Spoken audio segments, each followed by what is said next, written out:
Nos últimos 200 anos, as políticas de habitação social foram fundamentais para moldar a paisagem urbana de Lisboa.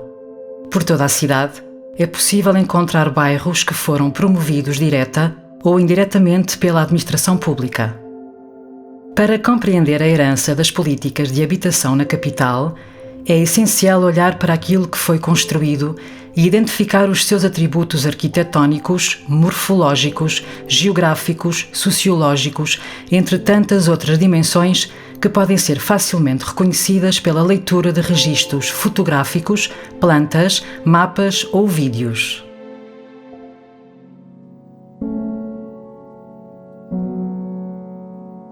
Praticamente todos os animais necessitam de um abrigo para sobreviver. Os humanos não são a exceção. Desde a sedentarização, a população mundial viveu maioritariamente em ambiente rural e esse foi um cenário que se manteve até à Revolução Industrial, quando os espaços urbanos se desenvolveram de forma sem precedentes. A população camponesa, que era fundamentalmente pobre, abandonou os campos e deslocou-se para as grandes cidades em busca de melhores condições de vida. Trocaram o trabalho agrícola pelo urbano, os camponeses passaram a operários. A chegada deste grande número de pessoas trouxe dificuldades sérias às cidades. Parte da população que migrou para os espaços urbanos ficou afastada do centro social, cultural, geográfico e económico da cidade. Os recém-chegados foram na maioria encaminhados para as zonas mais degradadas. À pobreza, acumularam-se os efeitos de segregação geográfica e de estigmatização. O cenário foi semelhante nos países que passaram pelo processo de industrialização. Todos tiveram grandes dificuldades em garantir uma oferta suficiente de habitações para a crescente procura. Na verdade, a oferta de alojamento para a população que chega às cidades é uma das grandes questões urbanas dos últimos séculos. Em meados do século XIX, Lisboa tinha cerca de 150 mil habitantes. Em 1900, esse número mais do que duplicou. Nem todos os que rumaram à capital encontraram boas condições habitacionais. Muito pelo contrário. As famílias recém-chegadas tiveram de se contentar com a oferta existente, muitas vezes em condições ínfimas, hoje difíceis de imaginar. No final do século XIX, os governos da monarquia constitucional discutiram como poderiam contribuir para a construção daquilo a que denominavam casas baratas e casas modestas. Mas, na realidade, nunca foram promulgadas políticas habitacionais que procurassem amenizar o problema de habitação. A solução foi deixada para a mão invisível do mercado. Foi nestas circunstâncias que apareceram então em Lisboa os pátios e vilas operárias. Estes pequenos conjuntos habitacionais tiveram uma grande disseminação na transição entre os séculos XIX e XX, sendo a maioria erigida por pequenos empreendedores imobiliários interessados no lucro fácil, mas também por industriais esclarecidos e, ainda que muito poucos, por filantropos. À data, existiam mais de 1000 pátios e vilas operárias na cidade de Lisboa. Hoje, estes espaços consubstanciam-se como uma herança habito-industrial que reflete as condições de vida da população menos afortunada na chegada ao século XX.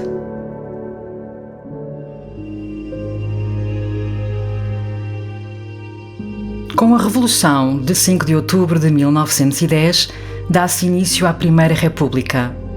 Este momento revolucionário trouxe esperanças e expectativas, em particular para a população mais desfavorecida que ansiava por melhores condições de vida. No entanto, no que respeita à habitação, as esperanças e anseios foram gorados. Os primeiros anos da República ficaram marcados pela complexificação do problema da habitação e pelo surgimento das primeiras grandes concentrações de bairros de barracas que começaram a levantar-se nos termos e nos ermos da capital. A primeira política de habitação social só surgiria em 1918, durante o interregno sidonista, e pretendia fomentar a construção de casas económicas em todo o país, promovidas de preferência por empreendedores particulares, com o apoio indireto do Estado. Esta política teve resultados muito residuais. Em Lisboa, deu origem ao Grupo de Casas Económicas de Lisboa, um pequeno bairro construído na boa hora, na Ajuda, que só foi inaugurado muito mais tarde, na década de 1930. Em 1919, o Ministério do Trabalho promove uma nova política habitacional, cujo objetivo era edificar vários bairros operários por todo o país, a maioria na cidade de Lisboa, nos sítios do Arco do Cego, Alcântara, Ajuda e Braço de Prata. Apesar de a primeira pedra ter sido efetivamente lançada nestes bairros, apenas um seria finalizado: o primeiro bairro operário no Arco do Cego. O processo teve vários constrangimentos e a inauguração do bairro só aconteceria já em meados da década de 1930, durante o Estado Novo.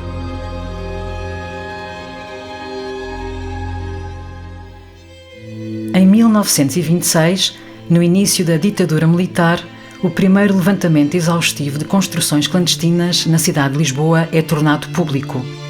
Pela primeira vez, o problema da habitação foi quantificado e não podia ser ignorado.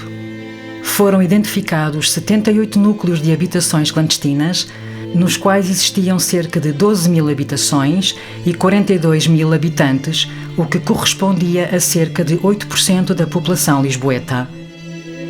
Em resposta, as entidades públicas lançaram vários projetos para a construção de bairros de habitações económicas. É o caso do bairro Popular, que pode ser repartido no bairro Presidente Carmona e no bairro da Rua Carvalho Araújo. Em 1928, a ditadura militar procura renovar a política de casas económicas da Primeira República, mas novamente o impacto urbano é muito reduzido. Em 1933, Portugal vive o primeiro ano do Estado Novo. É então que surge a célebre política de casas económicas, que pretendia construir bairros de moradias para o funcionalismo público.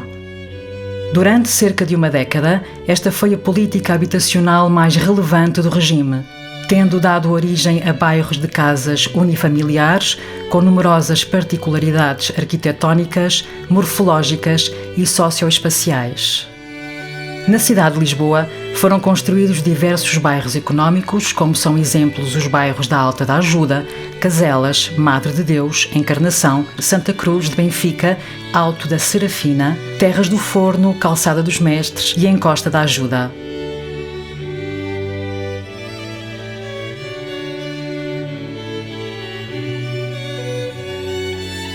Estes bairros localizavam-se em locais então periféricos, com uma estética marcadamente arcaizante, ruralista e vernácula, que em certa medida pretendia trazer o imaginário da aldeia para a cidade. Morfologicamente bem delimitados em relação ao espaço exterior, estes bairros tinham com frequência um edifício religioso em lugar de destaque e relativa homogeneidade social. O mote ditatorial Deus, Pátria e Família encontrava na política de casas económicas o seu eco na construção e a expansão das cidades. Mais tarde, em 1938, surge a política de casas desmontáveis, que viria a dar origem a alguns bairros de casas térreas e pré-fabricadas, como foram os casos dos bairros da Boa Vista, das Furnas ou da Quinta da Calçada. Com um cariz mais precário do que os contemporâneos bairros económicos, os bairros de casas desmontáveis tinham subjacente uma ideia de aculturação dos residentes, que na maioria dos casos eram provenientes de bairros de barracas então existentes. A década de 1940 marca um período de transição nas políticas habitacionais e urbanas do Estado Novo, no qual se destaca a política de casas de renda económica de 1945. A política de casas de renda económica foi essencial para o desenvolvimento do plano de urbanização da zona a sul da Avenida Alferes Malheiro, atual bairro de Alvalade, onde foram construídas cerca de 3 mil habitações de renda económica em edifícios até 3 andares.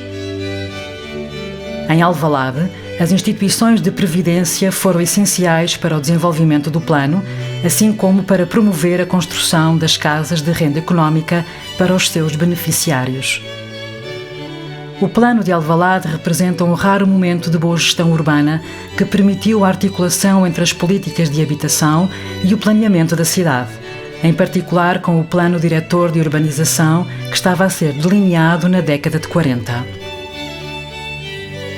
Na década de 1960, a cidade de Lisboa volta a assistir a um forte fomento de habitação pública e semipública, como foram os casos de Olivais Norte e Olivais Sul. Estes novos planos, delineados pelo Gabinete Técnico de Habitação, GTH, trouxeram a Lisboa uma linguagem modernista sobre os princípios da Carta de Atenas, num cenário muito distante daquilo que tinha sido prática até então pelas entidades públicas. Nestes planos, adotaram-se diferentes modelos urbanos e habitacionais que pretendiam promover a mistura social, assim como uma maior verticalidade dos edifícios, à data pouco comum na capital. O final do Estado Novo é também marcado por relativa preocupação com a disseminação dos bairros de barracas. Em 1971, o GTH realiza um levantamento exaustivo aos núcleos de habitações precárias existentes no concelho, tendo identificado 197 núcleos, com cerca de 19.000 alojamentos e 22.000 famílias, o que corresponderia, por estimativa, a 9% da população da cidade. Pouco depois, foi apresentado pelo município o plano de erradicação de barracas, para o qual foram projetados vários bairros de realojamento, a maioria deles na parte oriental da cidade. Num olhar retrospectivo às 4 décadas de Estado Novo, verifica-se que as políticas habitacionais raramente saíram dos limites corporativos, pelo que os projetos urbanos se destinavam, de forma geral, à classe média e, dentro desta, a determinados grupos profissionais que foram privilegiados, deixando parte substancial da população desprotegida. Quando, em 1974, se deu a Revolução dos Cravos, quase tudo estava ainda por fazer no que respeitava às políticas sociais em Portugal, e em particular à criação de políticas de habitação que pudessem contribuir para corrigir as periclitantes condições habitacionais da população mais carenciada. Os números ilustram a situação do país. Em 1970, não existiam alojamentos suficientes para todas as famílias portuguesas e apenas 64% das habitações tinham acesso à eletricidade, 58% possuíam instalações sanitárias, 47% detinham acesso à água canalizada e 29% usufruíam de duche ou de banho. Em 1974, o acesso à habitação era difícil e consumado maioritariamente por arrendamento. As condições habitacionais inadequadas eram um fenómeno generalizado em ambiente rural e urbano. No país, cantava-se e reivindicava-se a paz, o pão, habitação, saúde e educação. Logo após a Revolução, surge o SAL, Serviço de Apoio Ambulatório Local, uma medida arrojada no Plano Nacional e Urbano que pretendia solucionar a situação dos bairros de barracas, partindo de uma metodologia participativa em que as famílias tinham um papel central no processo. O SAL permitiu a capacitação das comunidades que se organizavam em cooperativas de habitação ou associações de moradores para debater e decidir sobre as soluções a adotar para a construção das novas habitações. Respeitando-se o direito ao lugar, na cidade de Lisboa foram construídos vários bairros SAL, com cenários muito diferenciados, tanto nas suas condições habitacionais como de habitat. Com a descontinuação do SAL, muitas das operações ficaram num impasse. Aos atrasos e embargos, juntaram-se complexos problemas burocráticos e cadastrais que ainda hoje se fazem sentir. Na transição entre as décadas de 1980 e 1990, Lisboa contava com cerca de 200 núcleos de habitações precárias, com aproximadamente 25.000 alojamentos e 80.000 habitantes, o que corresponderia, por estimativa, a cerca de 11% da população. Destacavam-se neste período alguns bairros entretanto demolidos, como o Alto da Eira, a Quinta da Holandesa, a Quinta da Montanha, a Mosgueira Norte, a Mosgueira Sul, o bairro do Relógio, o bairro do Chinês, a Quinta Marquês de Abrantes, a Corraleira ou o Casal Ventoso, que restam ainda hoje no imaginário urbano lisboeta. Foi neste propósito que, no final dos anos 80, viria a aparecer o Plano de Intervenção a Médio Prazo, PIMP. Este programa tinha como objetivo realojar a população a residir em bairros de habitações precárias na cidade de Lisboa. Contudo, cedo se percebeu que o número de habitações protocoladas não seria suficiente para o realojamento de toda a população que residia nestes bairros.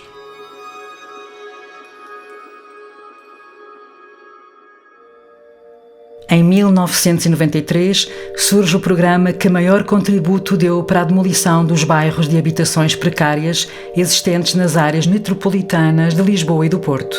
O célebre Programa Especial de Realojamento, PER. Só em Lisboa, o PER permitiu a construção de cerca de 9.500 alojamentos. Ao longo da década de 1990, o PIMP e o PER tiveram percursos paralelos, sendo que na cidade de Lisboa foram construídos, só nesta década, cerca de 17.000 alojamentos cedidos pelo município à população realojada em regime de arrendamento social. Como seria de esperar, a construção de tantas habitações públicas numa só década resultou em cenários urbanos muito heterogéneos, nos quais se podem incluir bons exemplos, mas também modelos daquilo que não se deveria repetir. Além do mais, a rápida construção dos edifícios de habitação pública nem sempre foi acompanhada por uma célere concepção de um habitat conveniente, o que se traduziu em problemas que ainda hoje são perceptíveis no tecido urbano da cidade. A construção massiva de habitação pública nos anos 90 está, na sua maioria, perto de completar 3 décadas, sendo este o último grande momento de investimento em novo parque habitacional público na cidade de Lisboa.